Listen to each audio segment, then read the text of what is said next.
Bonsoir à tous.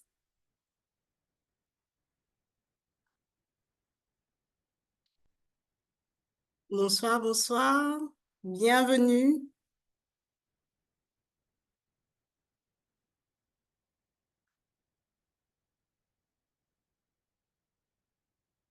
Bonsoir, bienvenue.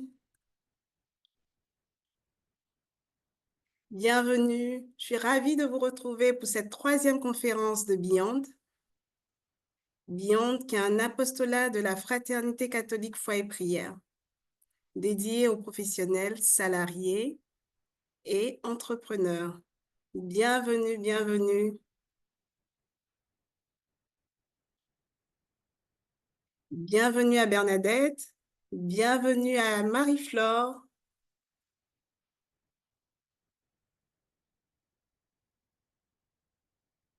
Bienvenue à Alita.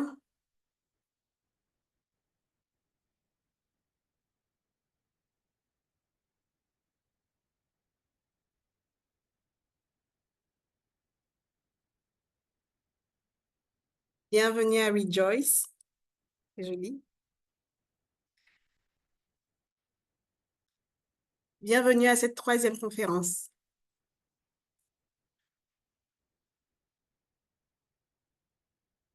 Les personnes qui se joignent à nous pour la première fois, Beyond, c'est un apostolat de la Fraternité catholique foi et prière dédié aux professionnels, salariés et entrepreneurs. Et nous sommes à la troisième conférence pour cette année.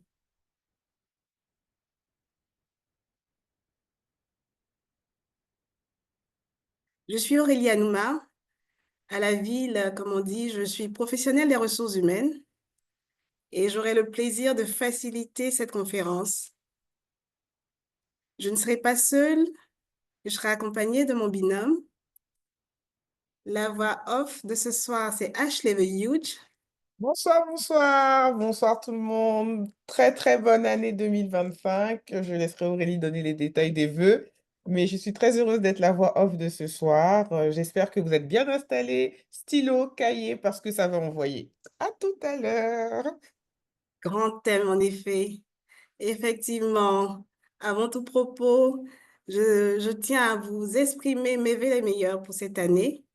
Que 2025 soit synonyme de succès, de santé, de dépassement, de bonheur. Que Dieu vous bénisse abondamment et qu'il vous fasse resplendir, notamment sur le plan professionnel.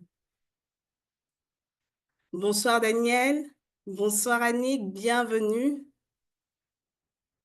Nous allons démarrer dans quelques instants. Il y a encore du monde qui se connecte.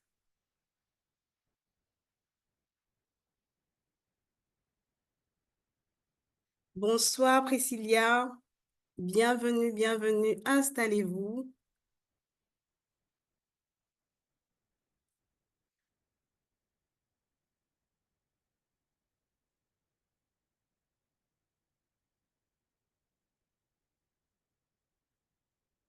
Le thème de ce soir, c'est les principes et les valeurs à l'épreuve du feu. L'art de rester fidèle à soi-même. Très, très grand thème. Avec des invités de qualité que je vais vous présenter dans quelques instants. Le temps d'accueillir encore quelques participants. Bienvenue à Jacqueline.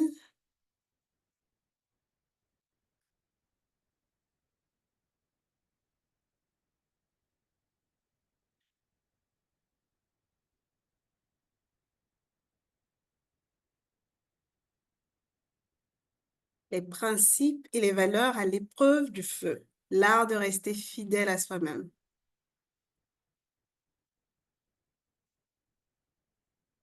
La vie au sens large et la vie professionnelle n'y échappent pas, n'est pas toujours un long fleuve tranquille. Il y a des moments où notre être intérieur, notre conscience est comme bousculée par des dilemmes. Comment réagir? Pourquoi c'est important de rester fidèle à soi-même? C'est entre autres quelques questions auxquelles nous essayons de répondre avec nos invités dans quelques instants. D'ailleurs, nous avons pour vous Chers participants, une question pour vous mettre en appétit. On souhaiterait savoir à quel point ces situations-là peuvent être prépondérantes dans votre réalité professionnelle. Ashley, si tu veux bien lancer le premier sondage. Donc, le premier sondage est lancé.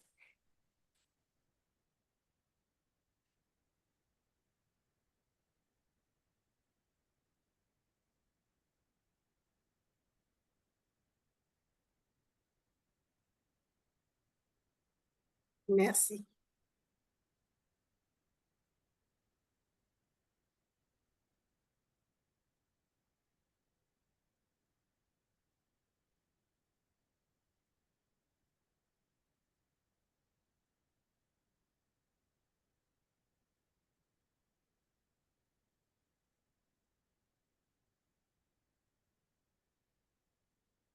Mea culpa, je pense que c'est l'euphorie de la reprise. Je me suis trompée de sondage. Attendez, on recommence. C'est un faux départ. Toutes mes excuses. Toutes mes excuses. Je lance le bon sondage. Attendez, vraiment. La technique à l'épreuve, ça peut Oui, arriver. On est dans le thème. je regarde juste. Attendez, je me déconnecte parce que je ne vois plus. Je reviens dans 5 secondes. Pardon.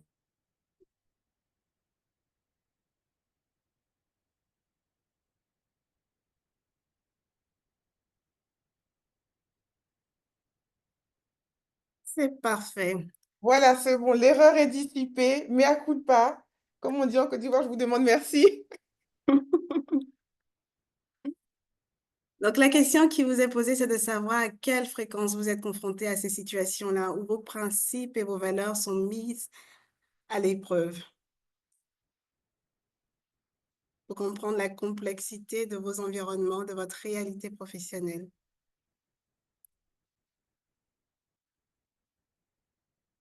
Il est 20h10. Nous sommes une vingtaine connectés. Alors, Aurélie, excuse-moi d'interrompre. Il semblerait qu'il y ait un problème de son. Alors, moi, je ne sais pas parce qu'à mon niveau, ça se passe bien. Essayez de voir pour les personnes qui ont un problème de son, si c'est pas de votre côté, parce que moi, vraiment, de mon côté, j'ai pas de souci. Donc, n'hésitez pas dans le chat, pardon, tous ceux qui ont des problèmes de son à le signaler pour voir si c'est quelque chose d'isolé ou si c'est quelque chose qui est général. Pour ceux qui ont le son qui est OK, mettez un pouce OK. Pour ceux qui ont un problème de son, dites son. Et essayez de voir aussi si c'est pas à votre niveau. Essayez d'augmenter aussi, parce que moi, vraiment, à mon niveau, c'est OK, hein, le son. Donc, je sais pas si c'est pas OK de votre côté, pardon. C'est sûrement, pardon, à augmenter. OK.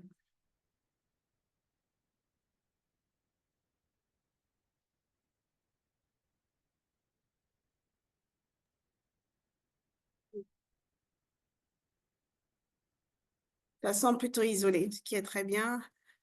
Euh,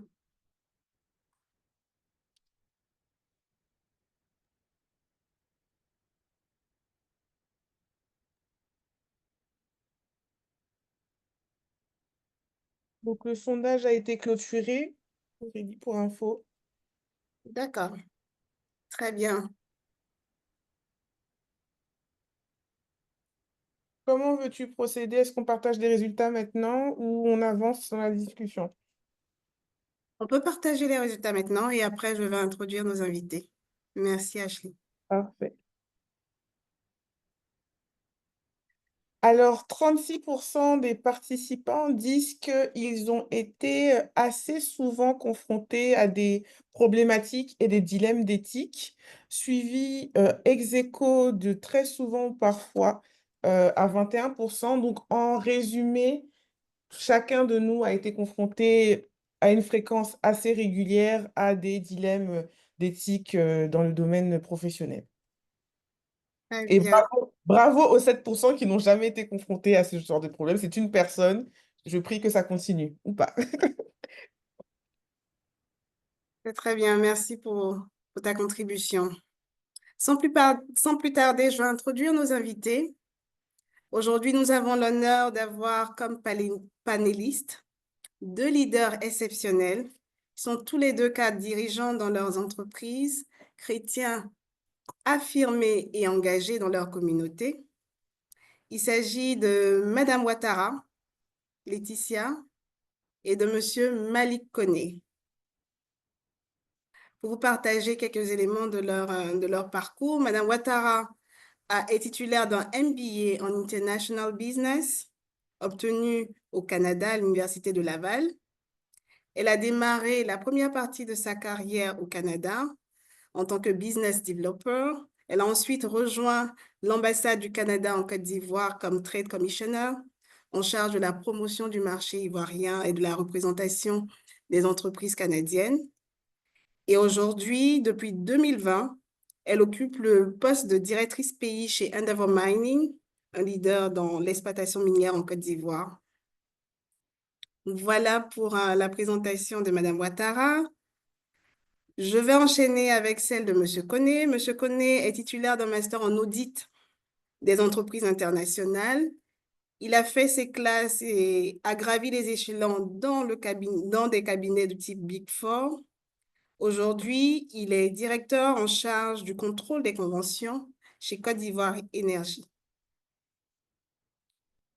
Ashley, je pense qu'on peut faire découvrir à nos participants, nos invités de qualité.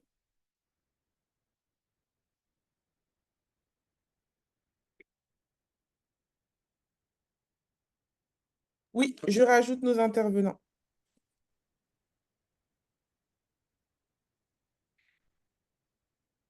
Alors, excusez-moi, la technologie de ce soir au ralenti, ou c'est peut-être la galette des rois qui m'a un peu fatiguée. Donc, je rajoute. Voilà. Normalement, voilà, très bien. Super. Bonsoir Laetitia. Bonsoir Aurélie, bonsoir Ashley. Bonsoir Laetitia, bonsoir. Bonsoir Malik. Bonsoir Aurélie, bonsoir Ashley, bonsoir Laetitia. Tous mes voeux à vous aussi pour cette année. Abondance de grâce. Amen. Ouais, merci. Pareillement, je te retourne une bonne heureuse année à toi également. Merci, merci, merci. Et merci d'avoir accepté notre invitation. Merci d'avoir pris le temps. Merci d'être là ce soir pour partager vos perspectives sur le sujet et votre expérience aussi. Plaisir partagé. Très bien. Car nous sommes honorés, je pense, impatients d'entendre vos idées sur un thème aussi important que celui-là, qui est la fidélité à soi, à ses valeurs, à ses principes, notamment en période d'épreuve. Alors, sans plus tarder, ou peut-être pour davantage connaître voilà, ce qui vous anime en termes de valeurs, est-ce que vous pouvez nous partager peut-être trois valeurs qui, dans votre quotidien professionnel, vie guide, vous accompagnent?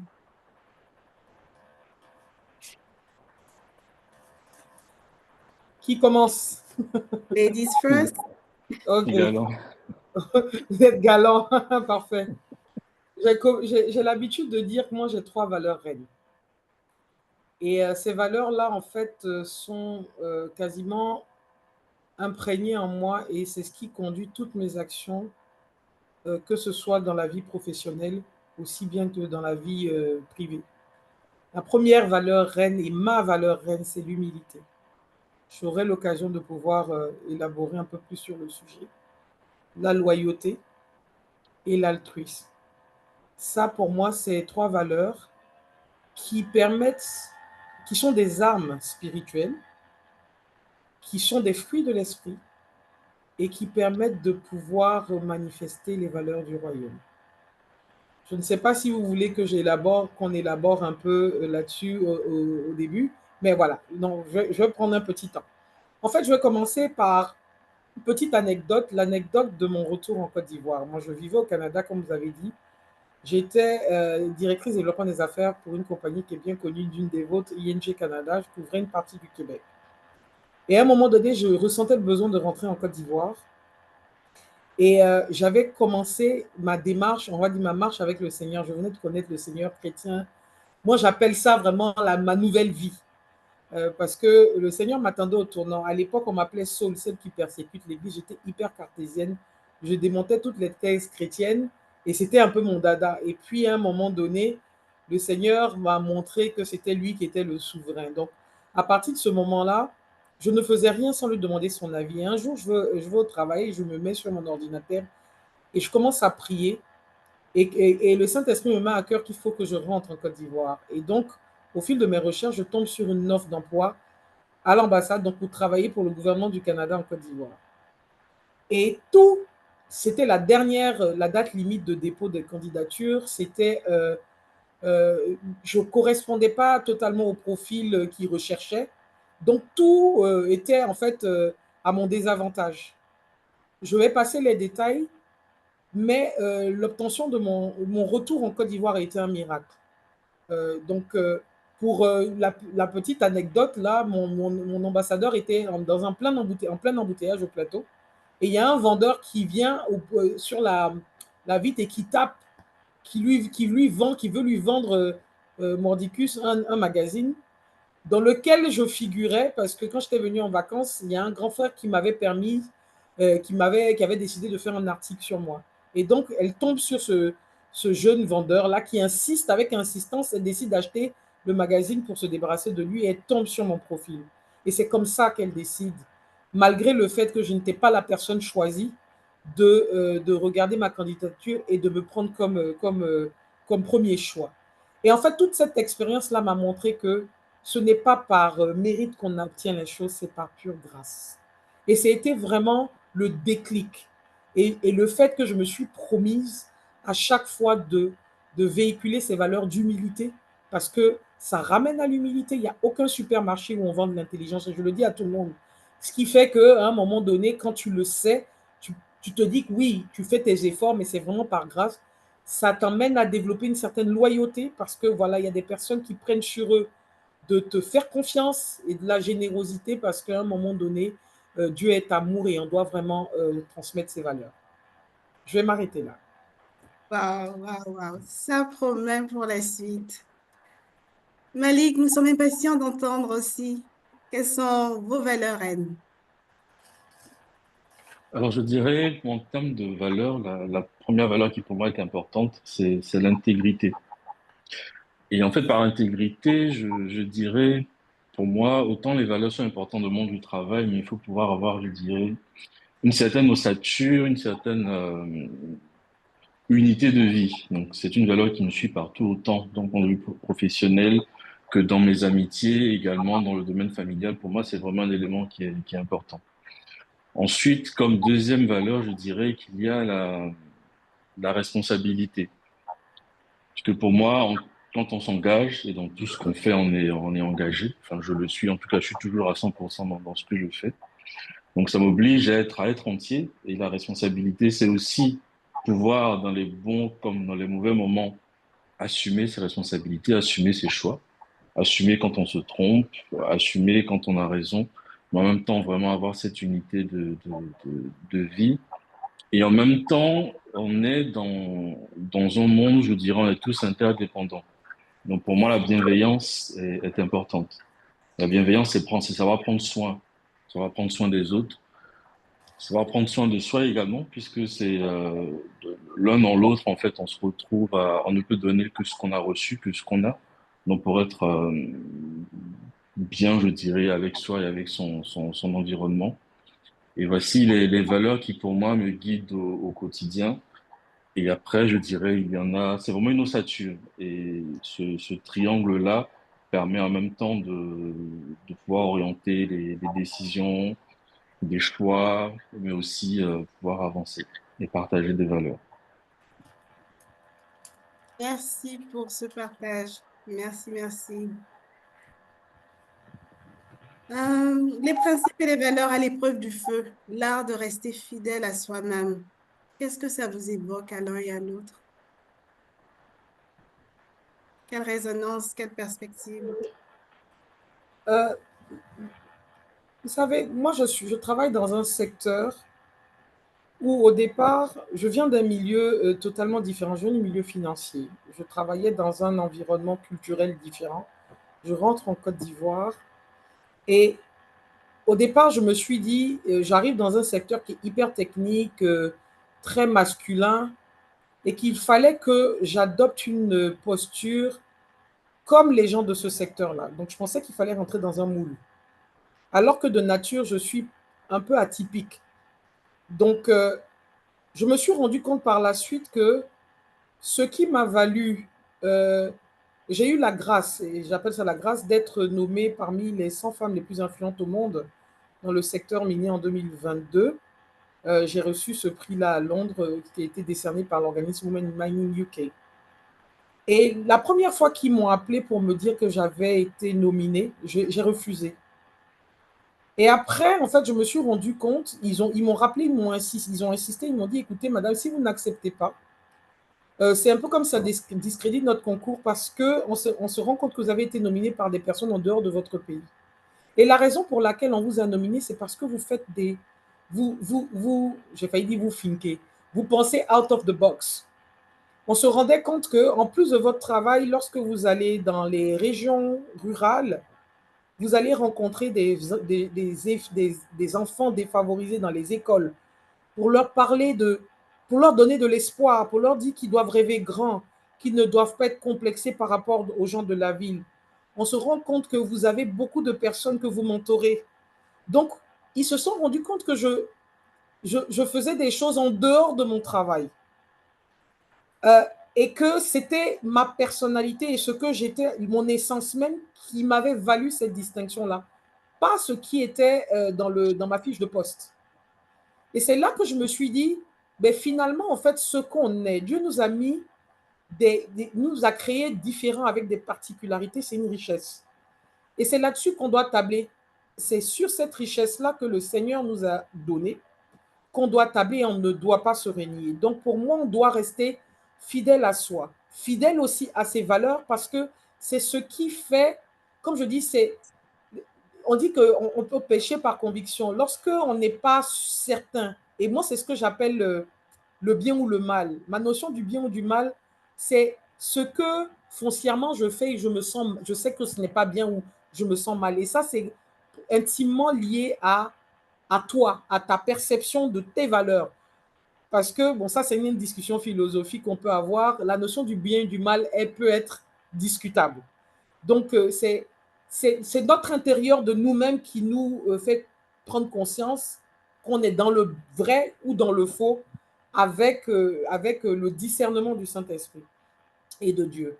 Donc, voilà, je vais m'arrêter là pour le moment et laisser. J'ai hâte d'entendre Malik se prononcer sur le sujet.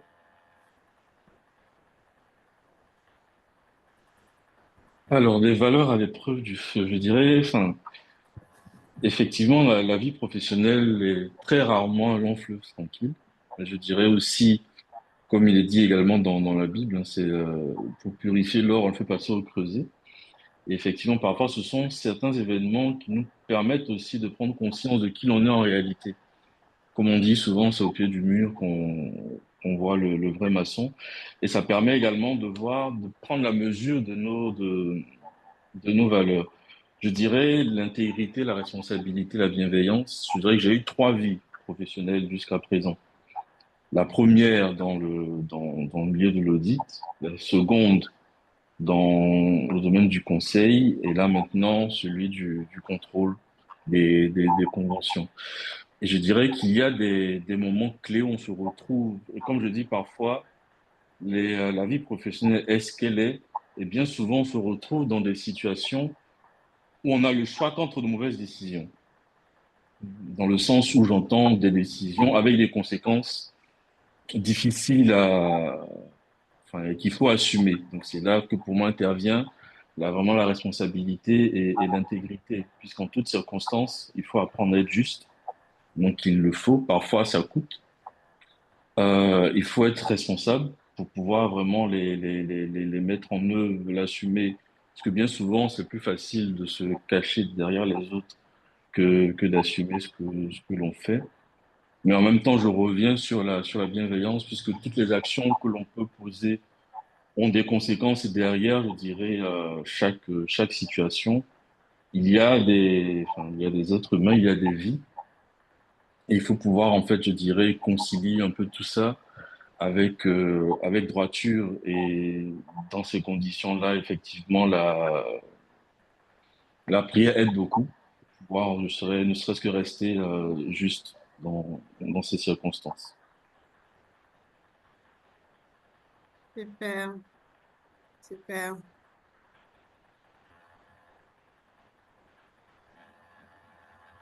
Très bien. Merci pour le partage. Est-ce que tout à l'heure, vous avez évoqué des moments clés, notamment dans le parcours, où on peut vivre certaines situations qui nous révèlent finalement notre identité quelque part. Est-ce que vous pouvez donner quelques exemples de, de défis éthiques et moraux que vous avez rencontrés dans votre parcours et un moment clé peut-être de votre parcours où cette situation a été plus marquée que d'autres? Vous savez, je vais commencer par. Moi, j'aime beaucoup les anecdotes parce que je trouve que les images permettent de vraiment bien illustrer souvent les points. C'est une histoire que mon mari a vécue que j'adore. Mon mari, à l'époque, il travaillait dans une entreprise, son patron, c'était le pire comme on dit en Côte d'Ivoire, des faux types, quoi. Et tous les soirs, on se mettait à prier, parce que ça, c'est vraiment un moment important pour nous, chaque fois que je priais pour le patron, je dis Seigneur, vraiment, je te demande de bénir. Et puis je disais le prénom de son patron. Je voyais mon voisin qui ouvrait ses yeux, qui me regardait mal, genre, mais celle est en train de prier. Puis il y a des moments, il me marchait sur le pied, genre, on ne prie pas pour lui. Et je lui disais, notre Bible nous enseigne que l'autorité était instituée par Dieu. Et il faut respecter l'autorité. Quel que soit, Dieu n'a pas donné de conditions. De même qu'il a dit, tu honoreras ton père et ta mère, sans dire s'il est bon, gentil, mignon, beau, avec de jolies oreilles. De la même manière, il a dit l'autorité instituée par Dieu. Il n'a pas dit s'il a intelligent, s'il est gentil. Respecte l'autorité, point final, period. Et je lui disais ça. Et il y a une clé spirituelle là-dedans. On ne gagne pas contre son patron. Ça, on va dire, c'est une loi physique. Et il peut arriver des moments où tu as un patron qui te demande de faire des choses qui ne correspondent pas à tes propres valeurs. C'est là où il y a la difficulté, où tu peux te trouver dans un dilemme entre tes valeurs et ce qui pourrait être interprété comme la parole de Dieu.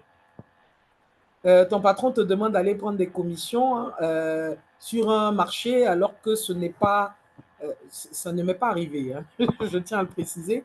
Mais il peut avoir ce genre de demande-là où le soir, enfin, à certains niveaux, lorsqu'on va dans des grandes conférences, il y a des moments où on te dit, bon, il y a telle ou telle personne avec qui on doit avoir un contrat, il faut leur trouver des filles. Enfin, il peut y avoir des demandes qui ne correspondent pas à nos valeurs. Comment est-ce qu'on s'y prend? C'est à ce moment-là que moi, je dis, c'est là que tu vois le surnaturel. Dans des situations comme ça, l'invocation du nom de Jésus et la prière ferme, c'est comme si ça vient t'enlever de ces situations. Et ce n'est pas utopique. Parce que les gens vont dire, oui, mais on prie, mais je ne vois pas. Mais moi, j'ai déjà été confronté à des situations comme ça où, sans que je n'ai à désobéir, c'est comme si la situation se réglait d'elle-même. Donc, ça me permettait de rester fidèle à ma propre valeur, mais parce que je m'étais confié à mon Seigneur et j'avais demandé son intervention, il avait intervenu. Donc ça, c'est vraiment un exemple typique de situation où on peut être un peu confronté à cela. Il y a une des choses dont j'aimerais vraiment parler, c'est comme je disais tout à l'heure, l'humilité. Vous savez, je vais parler dans l'autre sens. L'humilité vous permet effectivement de ne pas regarder les gens de haut. L'humilité vous permet de pouvoir partager avec d'autres, avec des collaborateurs, des personnes qui dépendent de vous. Et très souvent, lorsque justement vous arrivez à tirer du bon des autres, moi je me rappelle, j'ai un collaborateur qu'on avait embauché. La première réunion, tout le monde me disait, Laetitia, il faut qu'on le renvoie. Le mec, il n'est pas bon. On est dans un secteur qui va très vite. Il ne comprenait pas le langage. Le mec, il était axé tâche, alors que nous, on est axé résultat. Lui, il venait nous dire, ah, j'ai rencontré 15 personnes. Moi, je lui disais toujours, moi, je m'en fous que tu aies rencontré 15 ou 20 personnes. Je veux que tu me dises le résultat. Entre toi qui as rencontré 15 personnes et une personne qui a eu, un employé qui a rencontré, qui a fait une seule réunion, moi, ce qui m'importe, c'est le résultat. Donc, au départ, personne n'avait confiance en lui. Aujourd'hui, c'est devenu une personne sur qui, en fait, il y a des entités ou des départements qui comptent sur lui. Pourquoi? Parce que justement, en tant que leader, avec les valeurs du royaume, tu arrives à faire ressortir le meilleur des gens, à justement avoir cette miséricorde-là et de se dire que cette intelligence, tu ne l'as pas eue par mérite, tu l'as eue gratuitement. Donc, ça te donne une certaine indulgence par rapport, on va dire, aux lenteurs ou aux imperfections, aux insuffisances des autres. Et ces gens-là peuvent vous sortir de problèmes lorsque vous êtes dans des situations compliquées, justement parce que vous avez réussi à faire ressortir le meilleur d'eux. Et pour terminer, moi, je suis directrice pays, vice-présidente affaires publiques de Endeavor. Je travaille énormément avec les gouvernements, les autorités gouvernementales. Mais chaque année, et c'était vraiment pas avec une intention quelconque, hein. En général, chaque année, j'organise un déjeuner, un dîner avec les assistantes, les secrétaires, les gardes-corps de mes ministres et de mes directeurs centraux. Mais je me suis rendu compte que tous mes collègues du secteur minier, la plupart, lorsqu'ils ont besoin d'avoir des rendez-vous, c'est moi qu'ils appellent.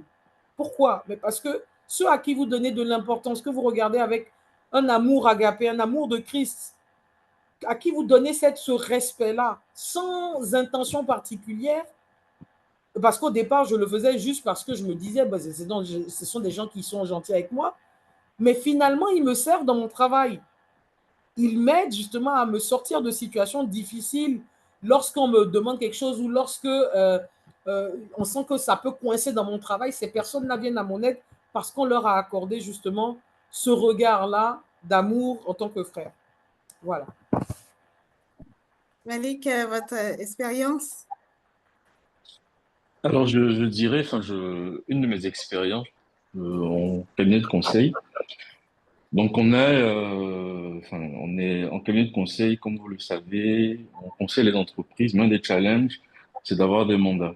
Donc, on touche vraiment à tout ce qui porte sur la vente.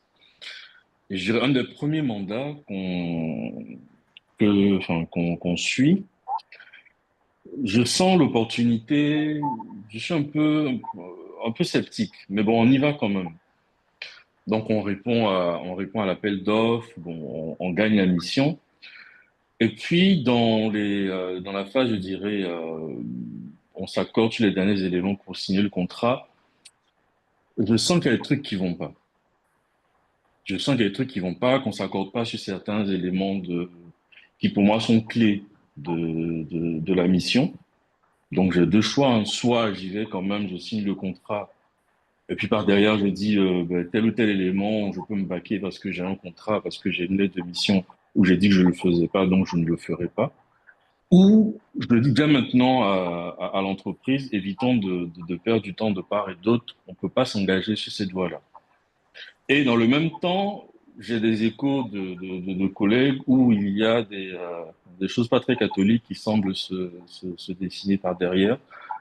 Et là, me voilà, je suis à la recherche de mandat. Voici un mandat que j'ai, avec un budget sur une courte période assez intéressante. Est-ce que j'y vais ou est-ce que j'y vais pas?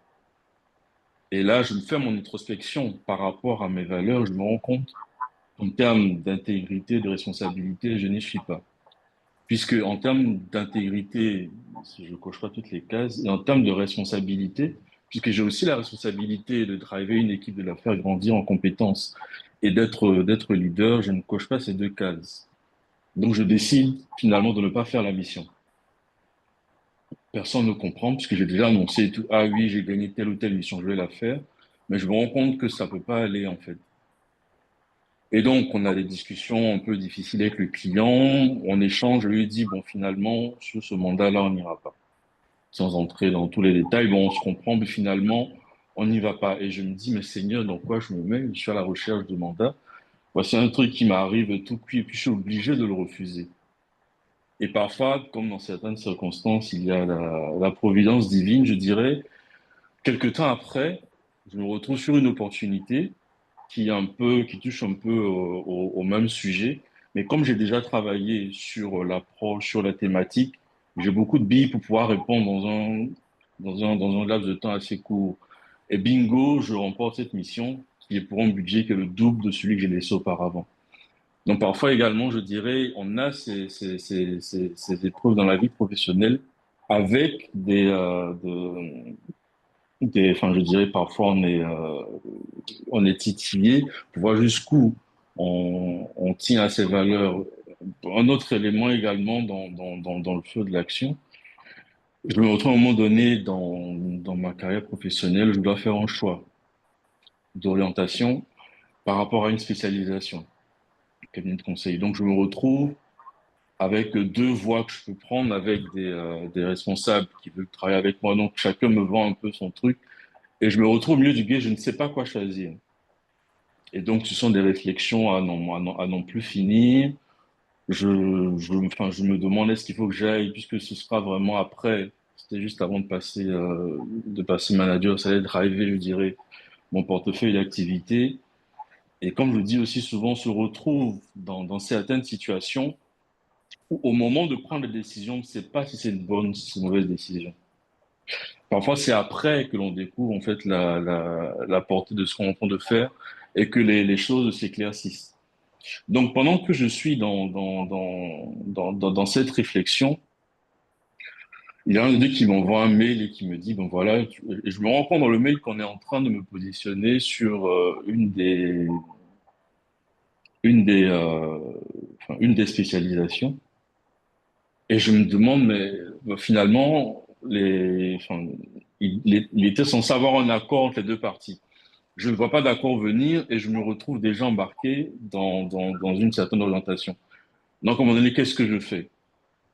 Je dirais, bon là, je donne un exemple, mais si c'était à refaire dans la finalité, j'aurais fait la même chose, mais je l'aurais fait d'une manière différente. Donc là, je réponds au mail et puis je copie les différentes parties pendant en leur demandant, mais est-ce que finalement, vous vous êtes mis d'accord? Bon, ça prend certaines proportions. Pourquoi je dis que je l'aurais fait différemment? Aujourd'hui, je me rends compte que dans la vie professionnelle, parfois, mieux vaut échanger. C'est important d'avoir des discussions franches avec les uns et les autres. Les mails, c'est glacé, c'est froid, on ne sait pas toujours comment les uns et les autres le prennent. Et il y a parfois des intentions qu'on y prête qui ne sont pas forcément réelles non plus. Donc, il est important de pouvoir échanger. Donc, quand je les mets les deux face à la situation, je me rends compte qu'ils ne se sont pas accordés. Et ça, enfin bon, ça entraîne dans des choses un peu compliquées. Mais en même temps, ça m'aide à me décider par rapport à l'orientation que je dois prendre. Par la suite, je décide finalement de ne pas choisir entre les deux, mais de prendre une autre orientation qui finalement est celle qui va me porter dans la suite de ma carrière professionnelle dans le milieu du conseil. Donc, il y a vraiment ces éléments clés, ces éléments où on ne sait pas trop quoi choisir. Et je dirais, les valeurs permettent aussi de pouvoir nous recentrer. Très bien, merci Malik. Tout à l'heure, je pense que là où vous rejoignez, certainement, c'est sur aussi la main du surnaturel, la main de Dieu, quelque part dans cet ancrage-là, dans vos valeurs qui ouvre des chemins certains pour vous permettre aussi soit de rebondir si le deal est manqué, soit de voir les choses, de trouver globalement d'autres issues. Est-ce que vous pouvez nous partager d'autres outils que vous pratiquez, que vous utilisez, qui vous permettent surtout voilà, de faire la différence entre une situation où il faut faire de la concession et puis une situation où il faut surtout pas se compromettre. Bon, là, c'est comme si je devais commencer. Euh, pour moi, je ne sais pas si, je pense qu'il y a une communauté qui a un peu ce leitmotiv-là, mais le travail est pour moi, une des plus grandes sources d'évangélisation. On travaille, on vit, en fait, on passe du temps avec des personnes qui ne sont pas de notre famille, qui nous côtoient plus de temps que nos amis. Nos amis, souvent, on les voit le week-end. Mais nos collaborateurs, nos collègues, on les voit 8 heures minimum par jour, 5 jours dans la semaine. Donc, notre manière de fonctionner, notre comportement, même notre manière de travailler influence. Moi, je dis toujours, en chaque début d'année, je demande toujours à Dieu de se servir de moi comme outil de témoignage. Je ne me considère pas comme étant la plus grande chrétienne du monde, la plus exemplaire, loin de là. Je suis loin d'être parfaite. Et si je commence à énumérer mes péchés, on ne va pas s'en sortir. Mais une chose est sûre, je me dis, il faudrait qu'à un moment donné, les gens se demandent d'où je tire ma force pour que je puisse être amené à parler de Christ. Donc, ça me drive. Et il y a eu un des secrets que je donne toujours à mes mentis ou mes mentorés, là, je ne sais plus comment on le dit. Je ne me suis jamais battue pour un poste. Jamais. Parce que je crois que le Seigneur est capable de faire des accélérations divines. Je suis rentrée chez Endeavour Mining en 2020 comme directrice pays. Je n'avais aucune expérience dans les mines. Donc, lorsque j'ai pris mon poste, l'ancien directeur pays, qui avait une certaine seniorité, hein, c'était un monsieur qui partait à la retraite avec plus de 35 ans d'expérience dans le secteur minier, on lui a donné un contrat pour m'assister pendant 6 mois, me coacher un peu, pendant 1 an, le temps que je puisse prendre mes marques et tout. 6 mois après, on a résilié son contrat. 2 mois après ma prise de fonction, j'ai été nommé vice-président de la Chambre des mines. Je n'ai rien fait pour. Je suis arrivé, j'étais on va dire, la plus junior dans le secteur, avec des sommités du secteur minier en Côte d'Ivoire. On m'a nommé vice-présidente de cette institution-là aujourd'hui, qui est devenue je veux dire, un organisme incontournable dans le paysage des industries extractives en Côte d'Ivoire. Je n'ai rien fait pour. Donc, je crois fondamentalement que le Seigneur vous positionne à un endroit pour que vous fassiez sa mission. Et donc, dans ce cas-là, vous n'avez pas à vous battre. Parce que tu te bats pour quelque chose. Quand je dis vous n'avez pas à vous battre pour l'obtenir, vous avez à vous battre pour moi. Je veux dire, on a à se battre pour mériter la confiance de Dieu et surtout pour, pour être un témoignage de ce que Dieu a fait dans nos vies. C'est inverse. Donc, comme je disais, je prends fonction. 3 mois après, je suis nommé vice-président de la Chambre des mines. Limite 1 an et demi après, je suis nommé vice-présidente affaires publiques du groupe Endeavour. Donc, je suis country manager et vice-présidente. Je n'ai jamais demandé à ce qu'on m'upgrade à mon boulot. Mais mon travail parlait. Pourquoi? Parce que chaque petite chose que je fais, même les choses que je fais en bénévolat, je veux les faire bien parce que je me dis que même dans ces petites choses-là, même quand j'organise un dîner pour mes patrons, lorsque je vais organiser une rencontre ou quand je vais négocier une convention une convention avec l'État de Côte d'Ivoire, il faut que dans tout ce que je fais, dans toutes les sous-tâches que je fais là, que ce soit excellent à l'image de mon père. Donc, je me dis, ben, à ce moment-là, si le Seigneur est content, il va se dire, ben, autant lui donner plus de choses pour qu'on puisse encore plus parler de moi. Moi, il y a des personnes, comme je dis, et ça, vraiment, je remercie le Seigneur, je bénis le nom du Seigneur parce que je me dis, on n'a pas besoin d'avoir un ministère en particulier. On est tous appelés justement par notre vie, par le témoignage de nos vies professionnelles et privées, à être une source à attirer des âmes à Christ. Voilà. Merci pour ces exemples très, très parlants de la fidélité qui porte du fruit, la fidélité à ses valeurs qui porte du fruit. Euh, Est-ce que Malik est là? Oui, je suis là. J'écoutais, c'était très intéressant.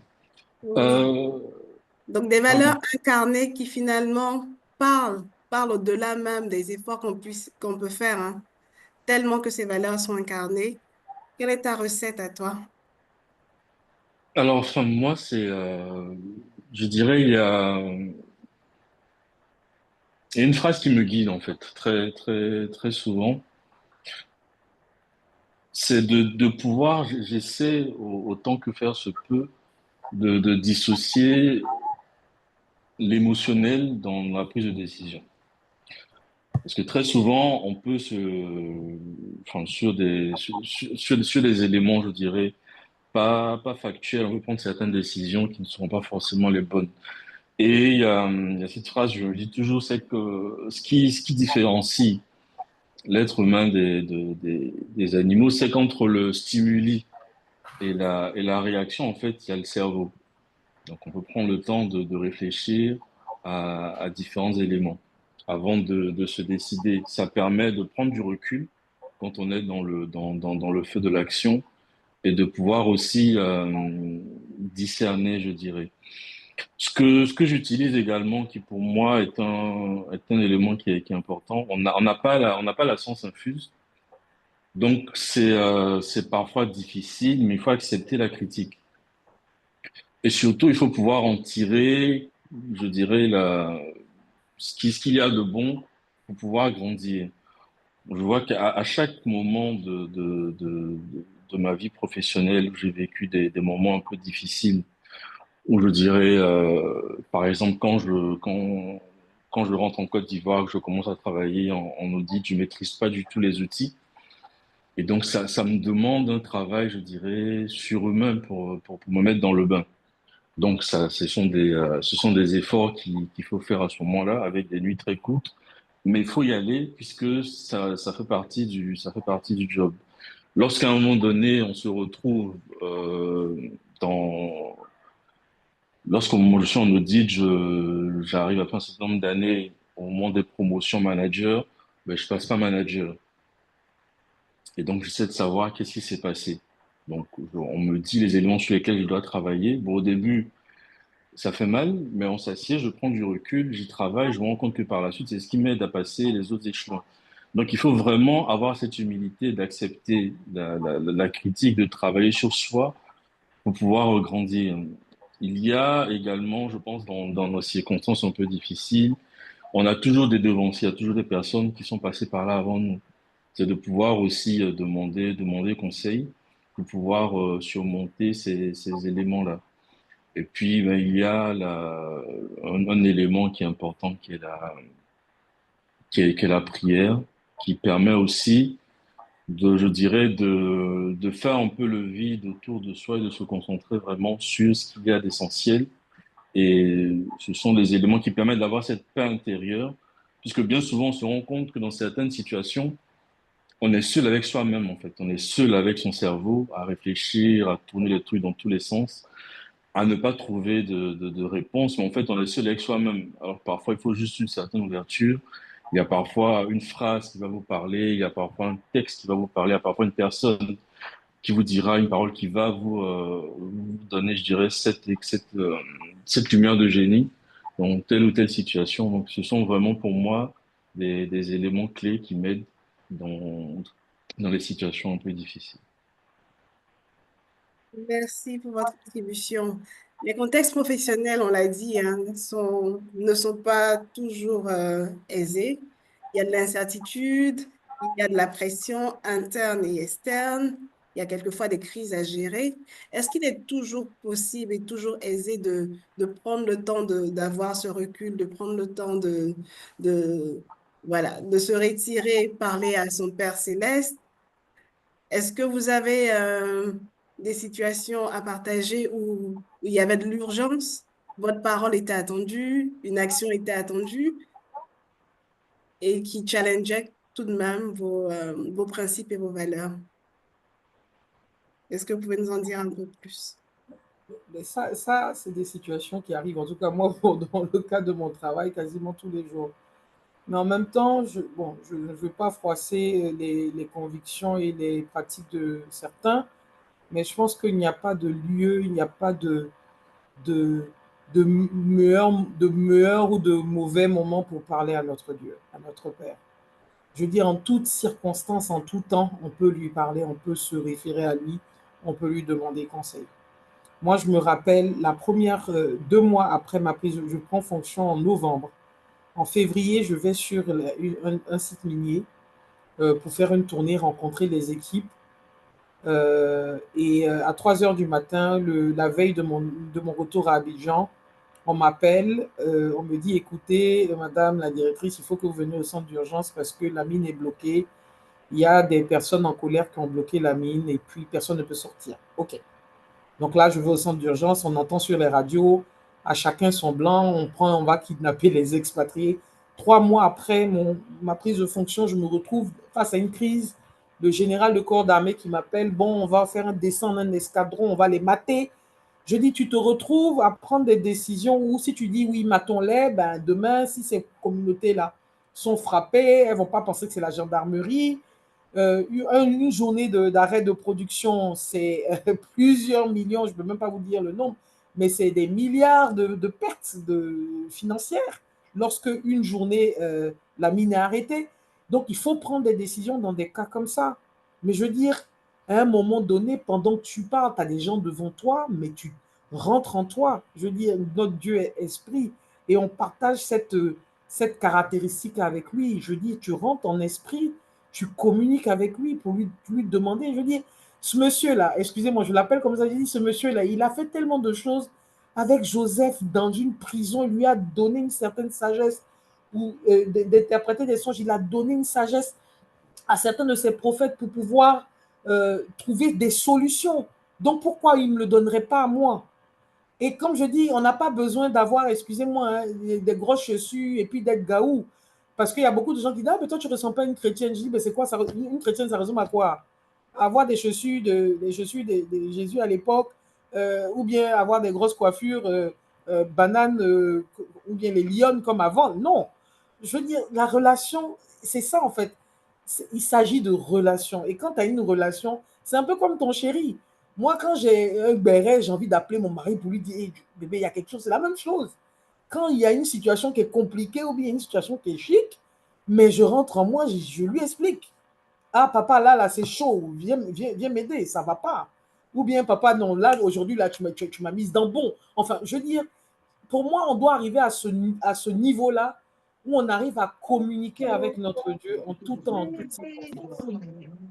C'est chaud pour ce qu'on a vu. Elle c'est parti, continue à parler comme ça. Hein. Hier soir, c'est pas quand elle a fait du parle. Nous avons un léger... Merci. J'ai coupé le son. Désolée. Veuillez, s'il vous plaît, à couper les micros. Thanks. On Merci. peut repartir, merci. Merci. Est-ce qu'on peut dire que les valeurs ou les épreuves peuvent évoluer aussi avec la montée en responsabilité dans une carrière? On relativise un peu plus. On a parlé tout à l'heure de la notion de bien et de mal qui peuvent évoluer. Quelle est votre expérience de tout ça? Est-ce qu'il vous est arrivé de faire des concessions finalement sur certains points? Ben, je sais pas, comme je viens de parler, je voulais laisser la parole à Malik. Non, mais si tu veux, vas-y. Hein. Euh, En fait, moi, je pense pas que les valeurs, pour moi, ça bouge pas. C'est immuable. Voilà. Des valeurs, c'est ton fondement, c'est ta base. Maintenant, c'est la maturité. La maturité, c'est différent de tes valeurs. La maturité te permet de prendre du recul et d'appréhender les choses de manière différente. Voilà, je veux dire, à un moment donné aussi, tu vois le monde, tu as une expérience. À l'époque, quand on était plus jeune, on disait, moi, si mon mari, je trompe, de divorce. Bon, ça veut pas dire que ta valeur, c'est je suis dans l'infidélité, mais la maturité t'emmène à envisager les choses sous une autre perspective. Les femmes mariées ou les hommes mariés savent de quoi je parle. Non, en fait, ce que je veux dire, c'est un peu ça, c'est que tes valeurs sont immuables, mais l'expérience de la vie t'emmène à reconsidérer des choses sous d'autres angles. Et puis, notre Bible est parole, mais c'est aussi Réma. Il y a aussi la révélation là derrière. Donc, il y a des choses qui sont cachées. Il y a les moments où tu prends peut-être une étape de ta vie où tu prends la chose à la lettre. Hier, j'en parlais encore à une collègue sur Midi et Deux, parce qu'elle, dans sa tête, il y avait le jardin d'Éden avec des arbres et puis une pomme et puis un serpent qui parle. Bon, moi, je n'ai pas la même conception, par exemple. Donc, c'est juste vous dire que je pense que avec, je ne dis pas que j'ai la meilleure, j'ai la science infuse ou que j'ai la vérité, mais je pense que justement, il y a une base qui est là, qui est immuable, mais que l'expérience de la vie te fait peut-être voir les choses d'une manière différente, tout en ne compromettant pas ta base, parce que c'est important de ne pas la compromettre. Très bien. Excuse-moi, je vais peut-être rajouter quelque chose. Voyez-moi, je suis très, très attaché à l'humilité parce que, comme je dis, il ne faut pas regarder les gens de haut. J'ai vécu en Amérique du Nord plus de 15 ans. Quand je suis rentré en Côte d'Ivoire, je me suis rendu compte que les gens ne savaient pas toujours interpréter l'humilité, surtout dans le milieu professionnel. Quand tu es trop familier et tout, ils n'arrivent pas à faire une différence. Donc, ce n'est pas que je n'ai plus d'humilité, c'est que je prends une certaine distance avec ça. Ma valeur humilité reste, demeure, parce que autant je peux aller m'asseoir avec le gardien, c'est-à-dire je regarde le gardien. La dernière fois, j'étais allé rencontrer le président de la République, ben, je l'ai taquiné parce qu'on a le même nom, Ouattara, et puis je lui disais, non, il faut qu'il m'adopte. Et puis à un moment donné, il m'a dit, viens ma fille adoptée, on va prendre la photo. On a pris une photo et je souriais. Et je me rappelle que en fait, j'ai une même photo avec mon chauffeur où j'ai le même sourire. Et j'ai une amie qui a dit, le tien, tu as le même sourire. Je dis oui, parce que je suis avec deux êtres humains. Ça ne change pas. Je n'ai pas plus de joie, c'est vrai, c'est le PR, c'est cool, mais je ne me sens pas plus revalorisé ou quoi à prendre une photo avec le PR qu'avec le vigile. Pour moi, c'est des êtres humains, c'est des enfants de Dieu, c'est des créatures de Dieu. Par contre, c'est vrai que le vigile, si je prends une photo à lui, demain il peut venir taper sur ma tête en disant, hey, ma copine, on a pris la photo ensemble. Donc, ta valeur ne change pas, mais ton approche va être différente justement parce que tu veux quand même maintenir une certaine cohésion, une certaine manière de travailler et tout. Je ne sais pas si j'arrive à... Mais je pense que vous avez capté l'essence de ce que je veux dire. C'est très clair. Merci. Alors oui, je dirais Un les certain valeurs. relativisme dans le chemin professionnel au regard de ces valeurs. Je dirais, non, c'est plutôt l'appréciation que l'on fait de certaines situations qui évoluent avec la maturité, mais aussi avec le positionnement. Donc, il y a enfin, je donne souvent une anecdote qui retrace aussi un peu, je dirais, la progression dans la vie professionnelle. Donc, je reviendrai toujours à l'exemple du cabinet. C'est-à-dire, en cabinet, tu as le junior qui considère que c'est celui qui travaille le plus, en fait. Parce que c'est lui qui va se retrouver, je dirais, avec le travail de base, éplucher les comptes, à faire certaines analyses et tout. Et plus tu montes, tu te rends compte, tu te dis au bout d'un moment, et puis le junior qui dit, mais le senior, il fait rien, l'associé, il fait rien. Et puis quand tu deviens senior, tu te rends compte que ben, finalement, bon, le junior, c'est bien beau ce qu'il a fait, c'est important, mais en fait, c'est le socle pour la suite. Donc, tu te retrouves à devoir revoir ses travaux et à présenter un rapport. Quand tu deviens manager, tu te rends compte qu'effectivement, non, c'est quand le junior et le senior ont terminé, quand tu te retrouves au moment de discuter avec le client, qu'en fait, la mission commence. Donc, tu as tout ce temps qu'il y a eu auparavant qui, en fait, t'a permis de préparer ce moment-là pour pouvoir préparer la suite.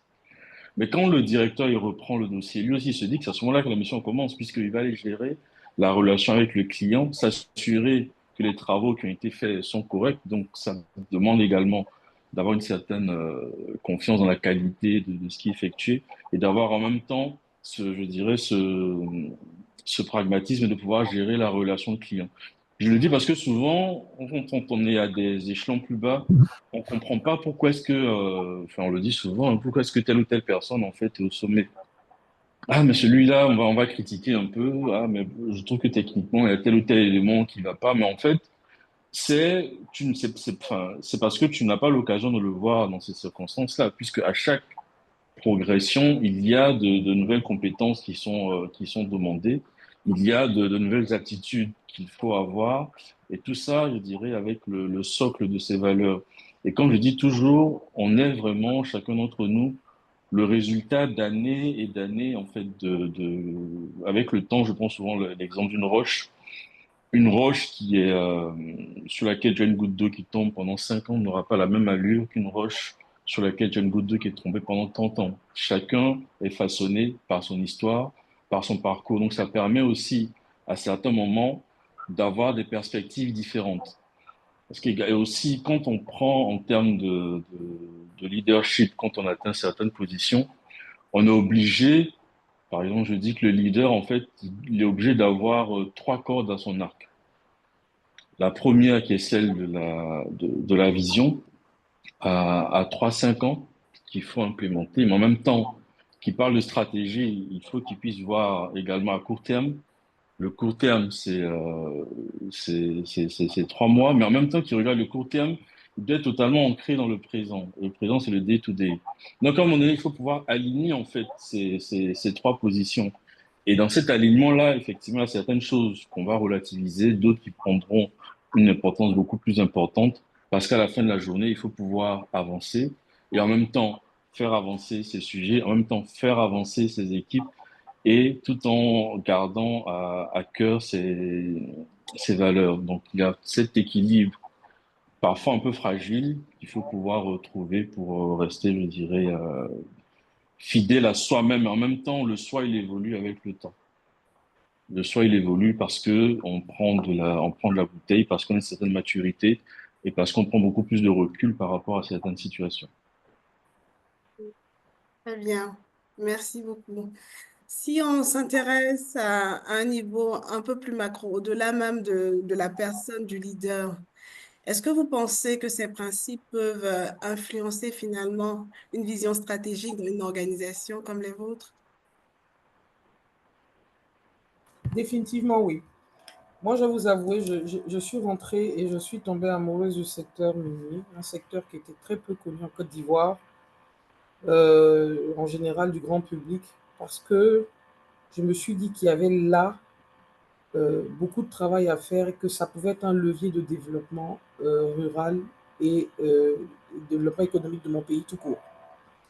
Euh, je travaille pour une compagnie qui est cotée en bourse, qui est, je veux dire, qui a une vision macro, dont le siège social est basé à Londres, donc avec, on va dire, un board et puis, on va dire, une haute direction qui est très occidentale. Donc, c'est clair que il se repose sur la vie et l'expertise de personnes, on va dire, de leurs managers locaux, donc qui ont la culture, qui connaissent l'environnement, etc. Et comme je le dis, il y a quelques années, à ma place, il n'y aurait eu que des Occidentaux. Aujourd'hui, moi, je suis une Ivoirienne. Quand je regarde mes confrères directeurs dans les autres compagnies, ce sont des Ivoiriens. Mais on est là et au niveau de la Chambre des mines, on prend des décisions qui influencent en fait le développement économique de notre pays. Lorsque je, je mets en contact, par exemple, des collègues du département ESG avec Yes Fondation pour faire du reboisement, c'est de l'environnement. Lorsque je regarde et je vais voir une coopérative de femmes dans la région de Haïti et que j'essaie de connecter avec ONU Femmes pour qu'on puisse faire des programmes d'autonomisation, parce que ça, ce sont des communautés vulnérables, ça, je veux dire, c'est parce que tu as des valeurs, tu veux justement partager, tu veux que la richesse soit redistribuée, tu veux que les gens soient bien, que tu peux te battre en fait pour quelque part, on va dire, mener des actions de responsabilité sociale d'entreprise. Donc, oui, nos valeurs au service de notre emploi peut avoir un impact significatif autour de nous et dans notre environnement. Donc, moi, je pense que, au contraire, c'est la raison pour laquelle moi, je prie pour qu'il y ait plus de professionnels à haut niveau, à des niveaux décisionnels du royaume, parce que aujourd'hui, lorsque des personnes, voilà, aujourd'hui, la plupart des entreprises dégagent des budgets pour des programmes sociaux, etc. Voilà, s'il y a plus de personnes qui sont connectées à Dieu, qui écoutent les instructions de Dieu, on pourra faire beaucoup plus de choses. On pourra créer des fonds d'investissement pour aider des PME qui sont dirigées par des chrétiens. Enfin, je veux dire, il y a énormément de choses qu'on peut faire. Mais pour ça, il faut qu'il y ait de plus de chrétiens à des postes de décision et des postes stratégiques. Et moi, je plaide vraiment pour ça. J'étais il n'y a pas très longtemps à une conférence de la fraternité, je ne sais pas, c'est une communauté Divin Amour, qui parlait, une conférence des décideurs chrétiens de la communauté Divin Amour. J'étais aussi à une activité qui s'appelle Mistra Dunamis, qui est fait par je suis évangélique. Il faut dire que moi, je ne suis pas de confession catholique, donc je suis évangélique, mais je suis chrétienne avant tout. Moi, je m'en fous de la confession, très honnêtement. Et je pense que le plus important, c'est Christ, et comment on suit Christ et comment on développe ses valeurs. Donc moi, si demain vous m'invitez, je suis là encore et encore. Et si je ne dis pas, si un christianiste céleste m'invite, bon, je ne sais pas, je vais réfléchir un peu. Mais voilà, le plus important pour moi, c'est de pouvoir parler des valeurs de Christ. Donc voilà, on doit avoir cette communauté forte-là pour pouvoir prêcher par l'exemple et par le témoignage de nos vies. Très Même au bien. niveau personnel. Voilà. Je vais adresser cette question-là directement à Malik. Quel conseil vous donneriez à des leaders chrétiens ou pas qui cherchent à concilier cet équilibre entre les valeurs et la performance? C'est un vaste sujet, c'est une grande question. Effectivement, si on veut, souvent, je dirais, ces deux éléments ont l'air antinomiques, performance et valeur. Mais en même temps, je dirais, quand on dit performance, il faut pouvoir aussi les mettre dans un cadre, les relativiser et les mettre en perspective. Parce qu'effectivement, si on se fixe des performances qui ne sont pas réalistes et qui vont nous obliger à certains compromis, certaines compromissions, on biaise déjà des choses dès le départ. Mais il y a, en tant que leader, on a la capacité de pouvoir influencer l'environnement dans lequel on est. Et comme il y a quelqu'un qui le dit, c'est l'homme qui fait le poste, entre guillemets. Donc, je dirais, ce sont les valeurs que l'on transporte qui permettent aussi à la fin de la journée d'avoir un impact sur la société. Aujourd'hui, on a des entreprises qui ont un certain nombre de valeurs. Donc, déjà, c'est quand on a la possibilité de s'assurer que l'environnement dans lequel est en phase avec ses propres valeurs.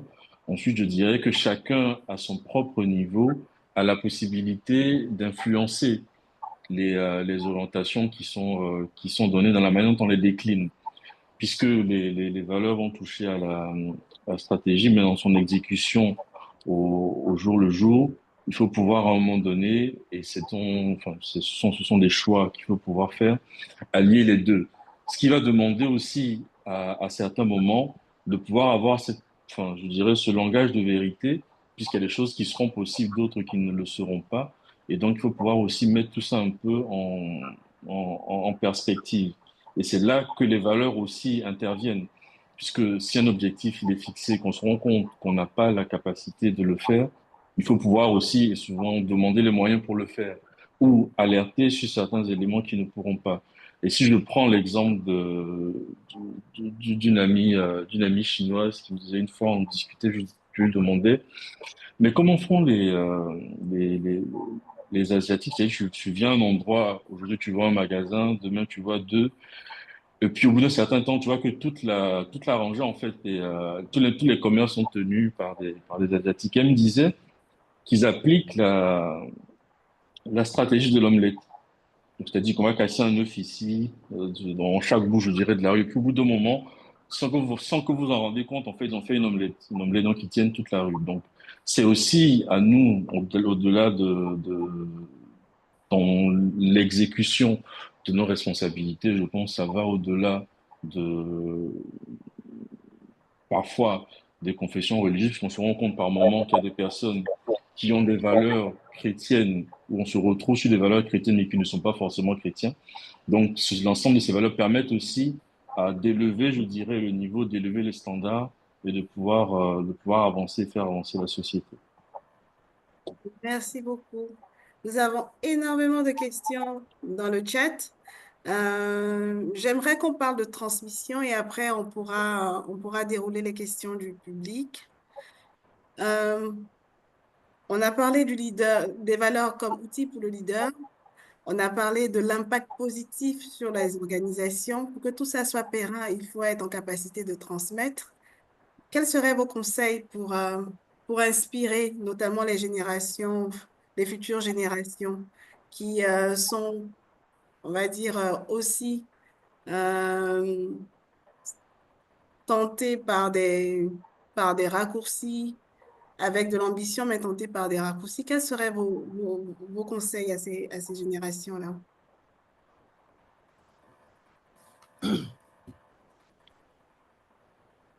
moi, je vais revenir sur des points que j'ai énoncés tantôt. Première chose, les valeurs du royaume, les valeurs d'humilité te permettent, de prendre conscience que tu n'as rien par mérite, mais par grâce.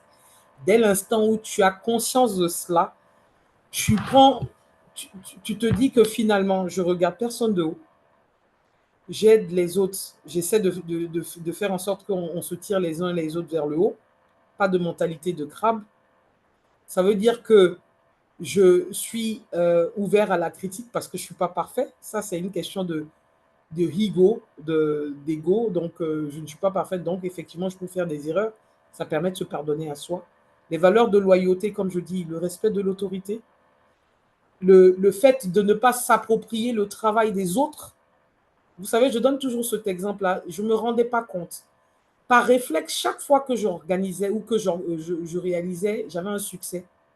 Par réflexe, et c'est après que j'ai fait cette analyse-là, j'avais tendance à remercier toutes les personnes qui avaient œuvré dans l'atteinte du résultat positif.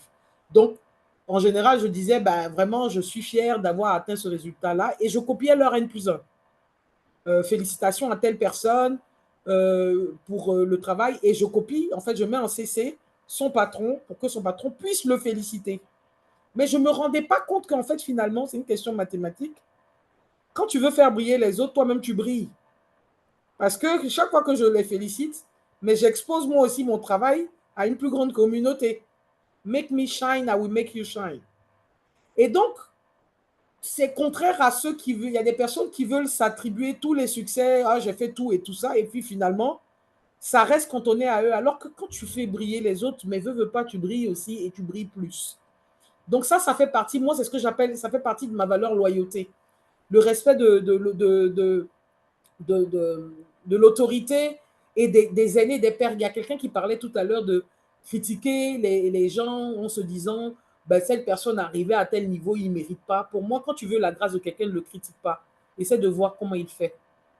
Parce que s'il est arrivé là, c'est pour une raison. Peut-être qu'il a payé le prix. Hein. Excusez-moi, même s'il a donné il a eu ça à la sueur de trucs, qu'il a eu, on va dire, droit de cuissage. Mais c'est un sacrifice. Il ne faut pas voir, en fait, le type de sacrifice qu'il a fait. Mais c'est de comprendre qu'il a fait même un sacrifice pour y arriver. Donc, je veux dire, il y a des leçons à tirer de tout. Il y a des leçons à tirer de tout. Et en dernier lieu, c'est justement cette générosité, cette âme généreuse de quand tu veux donner. En fait, finalement, les gens te défendent. Et il y a certaines personnes qui prennent tes combats, qui veulent bosser pour toi, qui veulent tellement que tu réussisses parce que tu leur accordé un regard bienveillant, parce que tu as été bon avec eux. Et moi, je l'expérimente tous les jours dans mon travail. Donc ça, c'est vraiment, c'est pour ça que je dis, c'est mes 3 valeurs reines et c'est ce que je transmets à mes mentorés et mes mentis. Et j'en ai une trentaine à peu près que je suis, on va dire, régulièrement. Je leur dis vraiment de développer ça. Et surtout, 2 choses. La relation avec Dieu, ça vous permet de justement vous protéger. Le monde n'est pas aussi simple qu'on le croit. Le monde est très spirituel, même dans les pays occidentaux.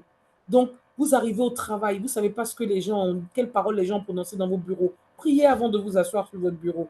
Priez avant de prendre votre ordinateur. Avant d'aller dans une réunion importante, priez. Moi, quand je vais pour le choix de ma nounou, je fais jeûne et prière. Les copines se moquent de moi. Je dis, mais tu laisses rentrer quelqu'un chez toi qui va préparer pour toi, qui va s'occuper de tes enfants. Mais moi, je fais jeûne et prière. Quand mon mari a un gros contrat, c'est un entrepreneur, tout le monde jeûne chez moi. Nounou, jardinier, tout le monde, parce que quand ça va marcher, ils auront les gays. Donc tout le monde en jeûne. Et ça met les personnes dans la foi. Et c'est ça justement, comme je dis, que nos vies sont un témoignage et que les gens se rendent compte que finalement, Dieu, il est le fun. C'est pas le Dieu contraignant. À l'époque, moi, je souriais un peu. Je disais ça même à la chanteuse Constante. Je dis, à votre époque, quand vous voyez chanter, on n'avait pas envie d'être chrétien, quoi. Parce que vraiment, le style là, c'était un peu bizarre. Donc voilà, c'est que nos vies soient, voilà, que ça bouillonne et que ça donne envie. Et dernier point, je m'arrête là, c'est vraiment important, et ça c'est une grâce, c'est le choix de votre conjoint de vie. Très honnêtement. Pour moi, c'est la plus grande décision qu'un être humain puisse prendre sur cette terre. On ne décide pas de naître, on ne décide pas de son jour de naissance. On peut décider de sa carrière, il n'y a pas de problème. Mais le choix de votre conjoint, il vous accélère votre destinée ou il la détruit. vous pouvez être la personne la plus intelligente. Si vous avez un plouc à côté de vous ou une plouquesse à côté de vous, vous allez être stressé au travail, vous allez être battu, vous allez être, voilà, vous ne serez pas créatif. Mais quand vous allez vous battre et puis que vous rentrez à la maison, et puis il y a quelqu'un qui vous soutient, qui vous bénit, avec qui vous priez, ben vous ne pouvez que défoncer toutes les portes. Voilà, je m'arrête là. Super, merci beaucoup. Malik, est-ce que tu souhaites rebondir, apporter ta contribution sur la transmission Oui, des valeurs aux futures générations? oui, effectivement, je pense qu'il y a, c'est un élément qui est important. Et par rapport à ce que Laetitia a dit, je vais revenir sur deux choses. Je pense que chacun a son histoire, chacun a la capacité de construire, je dirais, son parcours. Et j'invite chacun à le faire. Et comme je dis, on a la résultante, en fait, de nos choix. Et comme le disait le père d'une amie, il dit, dans la vie, chacun vient au monde avec une assiette.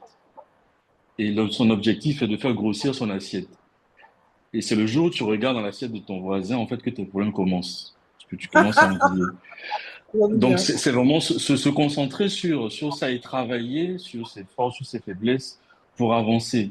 Et enfin bon, souvent je sors cette anecdote-là. Il y a Einstein qui dit qu'il faut être fou pour penser que la même cause produira des conséquences différentes.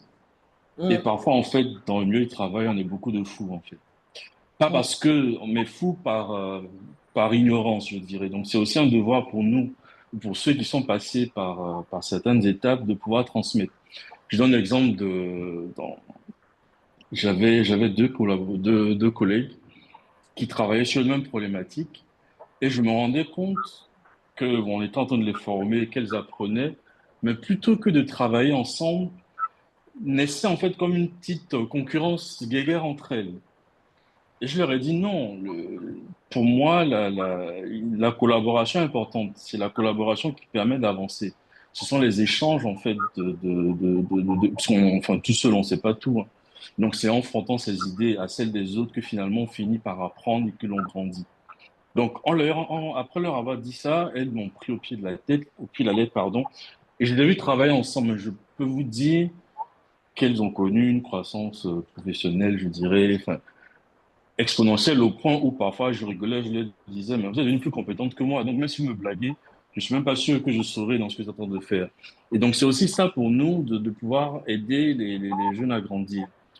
Pour moi, un élément qui est aussi important et qui permet dans cette transmission, et c'est un de mes plus gros regrets, je trouve que dans nos environnements africains, ben, on commence à le voir maintenant avec bon, certaines personnes qui prennent de plus en plus la parole, c'est qu'on a des réalités qui ne sont pas retranscrites.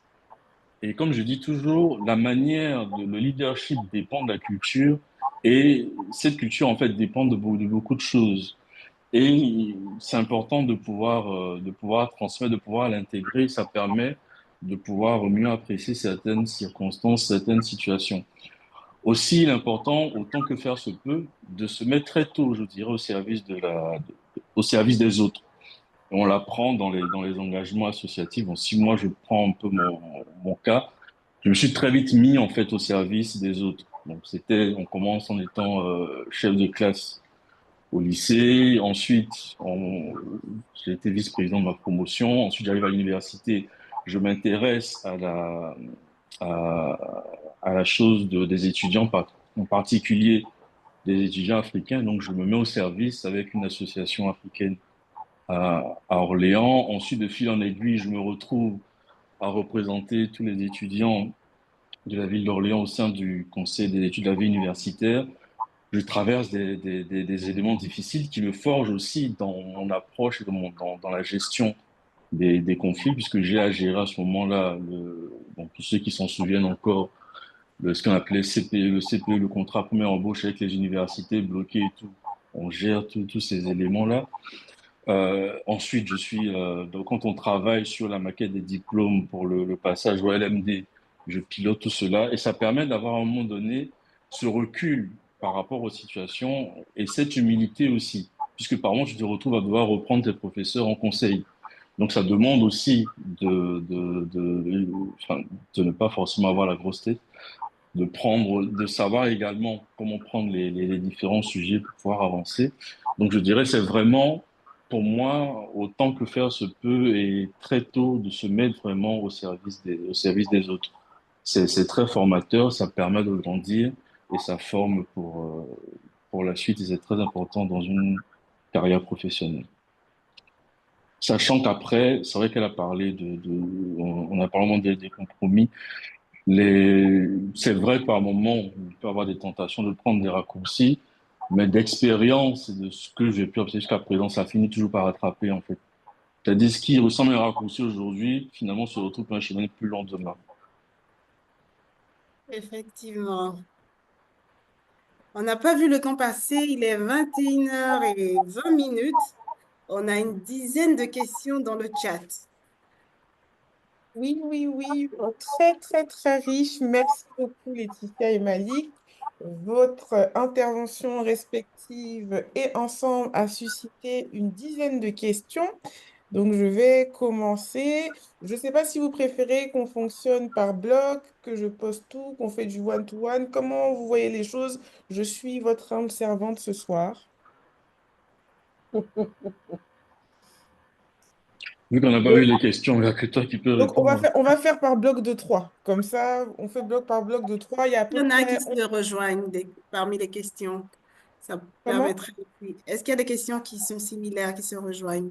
J'ai fait un peu le tri. Donc, c'est la version où j'ai supprimé les questions qui se rejoignaient, hein. Donc, Ok, super.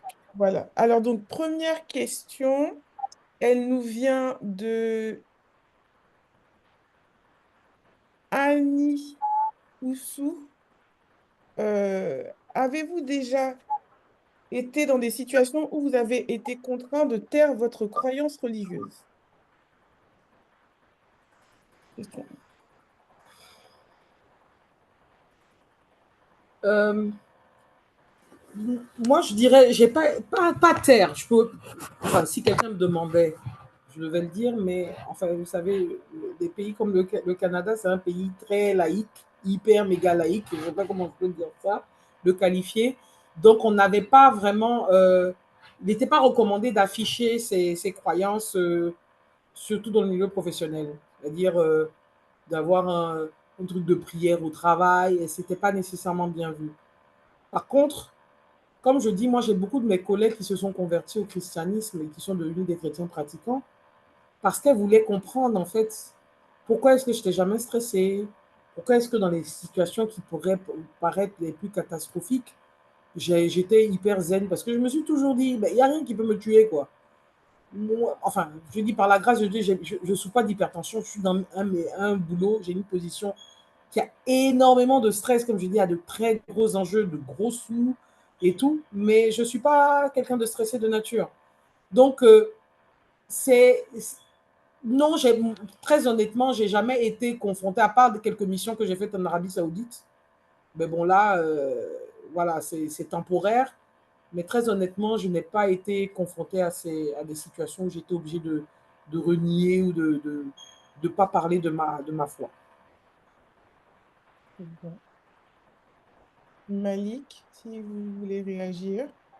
Oui, mais enfin, peut-être enfin, dans le sens de taire, est-ce que c'est enfin, être interdit de parler de sa foi ou, parce que bon, on évolue dans des environnements, pardon, professionnels où il y a différentes confessions religieuses. Donc, peut-être après aussi, à un moment donné, il faut faire la distinction entre l'évangélisation, le prosélytisme, il faut pouvoir respecter aussi les différentes confessions.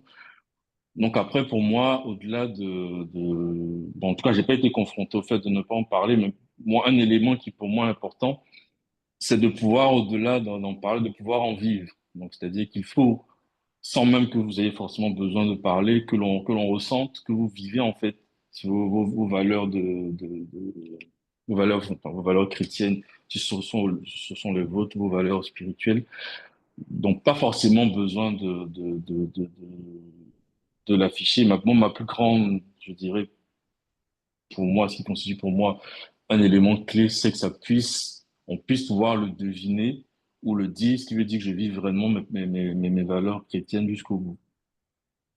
Je ne sais pas si j'ai correctement répondu à Oui, merci à beaucoup. la question. Euh, Merci beaucoup. Question de Catherine Moué-Gondi.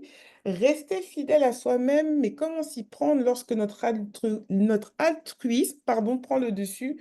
Plus précisément, elle dit qu'elle est quelqu'un qui occupe souvent son travail pour valoriser celui d'autrui. Donc, comment faire pour essayer de reformuler quand nos valeurs, peut-être, pourraient mettre en apparence en péril notre savoir-faire et nos compétences?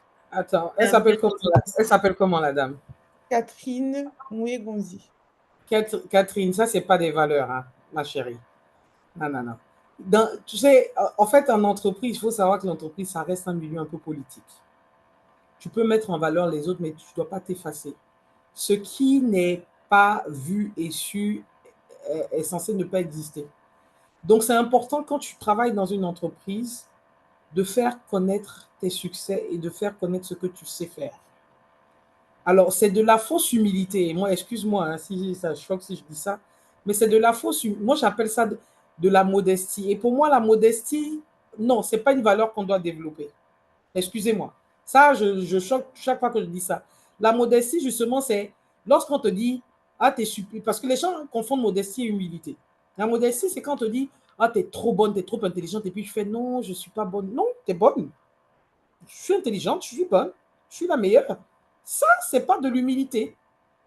Enfin, c'est pas de la modestie. Et on a le droit de dire qu'on est bonne, on a le droit de revendiquer les succès, on a le droit de revendiquer le bon travail qu'on fait. L'humilité, c'est autre chose. L'humilité, c'est justement quand tu fais quelque chose et tu as travaillé avec d'autres personnes, de dire oui, je l'ai fait, je suis fier de ce que j'ai fait, mais voilà les personnes qui ont contribué à ce succès-là. L'humilité, c'est de se dire, ah, je me suis trompé quelque part, et quand je me suis trompé, là, cette personne qui m'a permis de me corriger, c'est telle personne. Reconnaître qu'on n'a pas été parfait, mais qu'on a réussi à ce succès-là grâce aux gens. Mais je ne pourrais jamais encourager, en fait, quelqu'un qui s'efface pour les autres. Pour moi, ça, c'est quelque chose à corriger dans le milieu du travail, ça ne marche pas. Parce que ça, c'est très souvent un problème que les femmes ont. Excusez-moi, là, ça me passionne parce que c'est vraiment les problèmes, souvent les questionnements auxquels je suis confrontée avec mes mentorées femmes. Les femmes, on a l'impression qu'on va tellement bien travailler, on va tellement bien faire les choses que les gens vont voir notre travail. Non, non, non, ça ne fonctionne pas comme ça. Donc, ma chérie, je t'en prie, tu fais quelque chose de bien, tu dis c'est moi qui ai fait. J'ai été aidée par tant. Mais il ne faut pas dire que c'est l'autre qui a fait en pensant que l'autre va venir, il dit non, lui, il va prendre, comme on dit, il va prendre ton affaire, comme on dit en Côte d'Ivoire, il va le soulever et puis on va lui donner la promotion. Non. Donc ça, c'est peut-être quelque chose à corriger. Oui, je Merci. pense. pris par le temps. Oui. Donc, on Donc, va je juste pense que avancer sur les questions. Malik, il y a une question qui est directement dirigée pour vous, pas contre vous, de Andy Lobuignon. À quel moment est-ce que tu arrives à dire non à un mandat ou un contrat qui ne respecte pas tes valeurs chrétiennes et qu'est-ce que tu fais éventuellement en amont s'il y a ce genre de problématique? Et la dernière question sera adressée à Laetitia. Non, enfin, je pense que je l'ai dit, hein, ça m'est déjà arrivé d'avoir eu à refuser un mandat parce que ça répondait pas à mes valeurs. C'est vrai que c'est difficile, mais parfois il faut faire preuve de courage dans certaines circonstances. Et puis, et puis d'abandon, c'est quand on a la foi, de se dire qu'il y a mieux devant. Mais j'avoue que c'est pas toujours évident. Donc c'est pas, je reconnais. Merci beaucoup. Dernière question, et justement, vous avez emboîté le pas, Laetitia. En tant que femme, avez-vous déjà ressenti à votre position une pression ou fait face à des attentes inappropriées? Et comment pouvez-vous, ou quels sont les conseils que vous donneriez aux femmes qui peuvent être soumises à ce genre de pression? C'est, en fait, je vais dire oui et non. Oui, parce que de toute façon, bon, c'est un peu normal. Hein. On fait face à des remarques sexistes, Moi, je me rappelle, il y a un monsieur, enfin, il y a un préfet un jour qui m'a fait un bisou sur la bouche, quoi. En rigolant. Lui, c'était une rigolade. Je lui fais la bise, je lui dis au revoir. Le gars, il attrape ma tête, il me fait la bise sur la bouche. Bon, je suis marié, j'ai des enfants, bon, tu fais ça. Mais c'est quelqu'un qui signe mes dossiers. Bon, comment est-ce que je l'insulte? J'insulte sa grand-mère. Enfin, tu te retrouves face à une situation comme ça. Il y a une manière de montrer sa désapprobation avec fermeté, tout en restant poli. Parce qu'à un moment donné, comme je dis, ça, c'est la maturité et l'expérience qui te permet peut-être d'avoir justement la méthode pour pouvoir exprimer ton mécontentement. C'est, ah, mon gouverneur, ce que vous avez fait là, ne refaites plus jamais ça. Ça ne se fait pas. D'accord? Toi, tu es mon tonton. Et puis, je dis ça souvent à mes filles et mes filleuls. Je dis, il faut avoir l'art de tontoniser les hommes. Souvent, qui veulent faire bifurquer un certain type de relation. Je ne dirais pas que c'est de la stratégie, mais il y a des moments où, euh, lorsque votre intégrité physique n'est pas en danger, parce que souvent il y a des gens qui viennent juste tester, il faut faire, voilà, toi tu es mon tonton, oui tu es mon grand frère, au contraire, faut pas faire telle ou telle chose comme ça.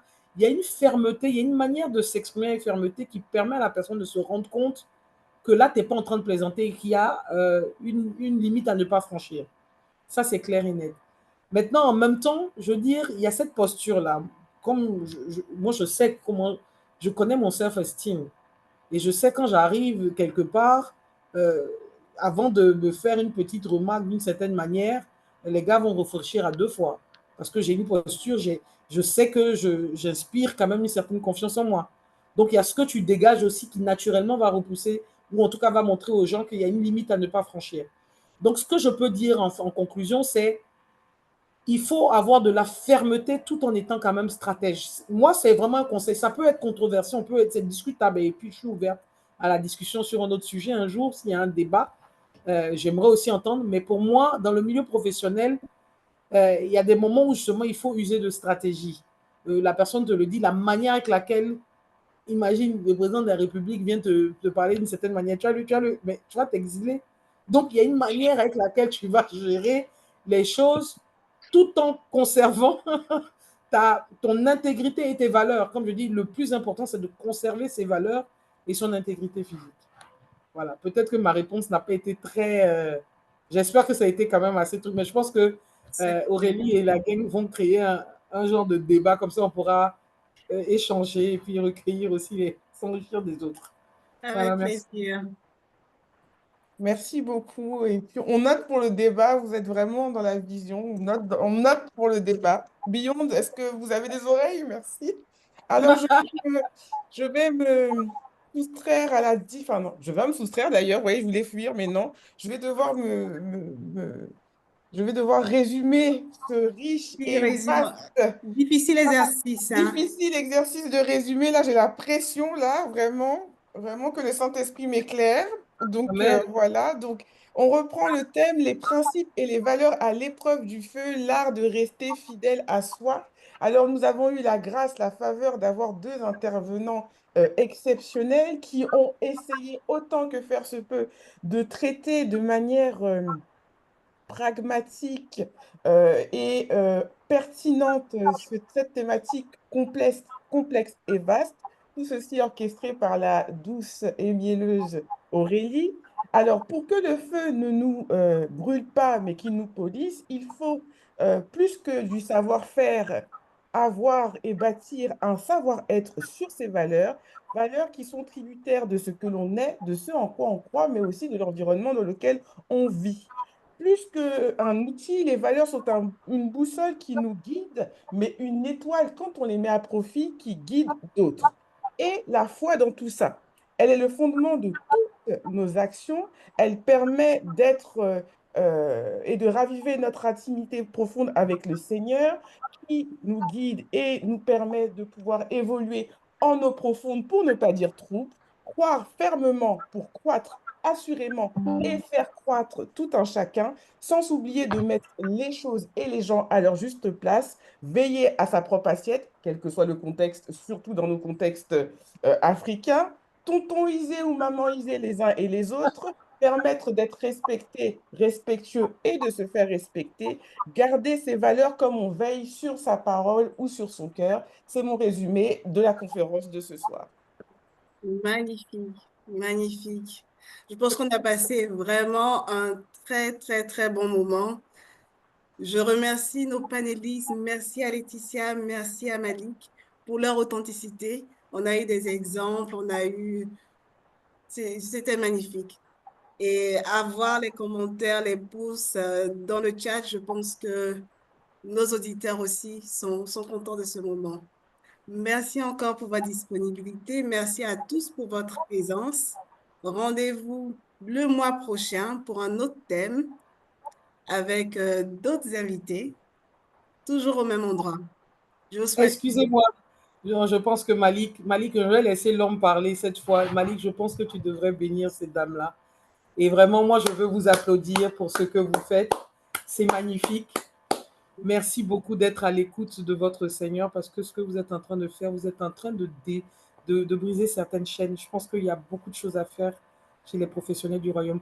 Mais je pense que comme c'est Malik qui est l'homme, on est en Afrique. Malik, je pense que ta bénédiction, l'onction que tu vas mettre sur les dames là, aujourd'hui là, ça peut être intéressant. Ça va être bon. Mais elle mérite ça. aussi, hein. C'est Laetitia aussi. Merci Merci, Laetitia. Et puis tonton on Malik. remercie tous nos collègues de Beyond qui sont cachés, Elfried, Les Elvire, coulisses. Marie-Laurence, Raïssa et la fraternité Foi et Prière. Voilà. Merci. Ouais, Bravo. merci beaucoup, bravo. Et effectivement, c'est pas toujours évident d'avoir l'occasion de parler enfin, de sa foi dans le milieu professionnel, avoir ce canevas qui permet en plus de toucher à des sujets très, enfin, concrets. Pour ne rien vous cacher, enfin, je termine dessus. Parfois, il faut se laisser aussi abandonner. Quand on m'en a parlé la première fois, j'étais un peu hésitant. Quand j'ai vu les questions, je dis, mais finalement, ils m'ont piégé, ces dames-là. Mais au final, je pense que par la grâce de Dieu, on se laisse porter. Vraiment bonne continuation. Merci. Amen, amen, amen. Merci beaucoup. Demain, il y a école. Oui, alors merci beaucoup. Juste pour info, la prochaine conférence sera le 12 février et le dernier vendredi du mois. Sur la page LinkedIn de Beyond, vous aurez le podcast sur cette thématique et la foi dans tout ça avec David Rick et The Huge. Voilà. Très bien, bonne soirée à tous. Que Dieu vous bénisse et vous garde. À bientôt. Bye bye. Bye bye. Comment ça s'arrête ce truc? Je vais couper la réunion, vous inquiétez pas. Ok.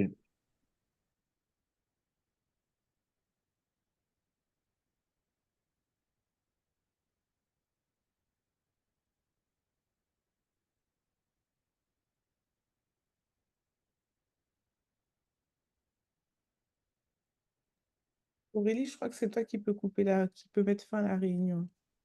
Oui. John, Tété, c'est toi. Bon, je vais quitter.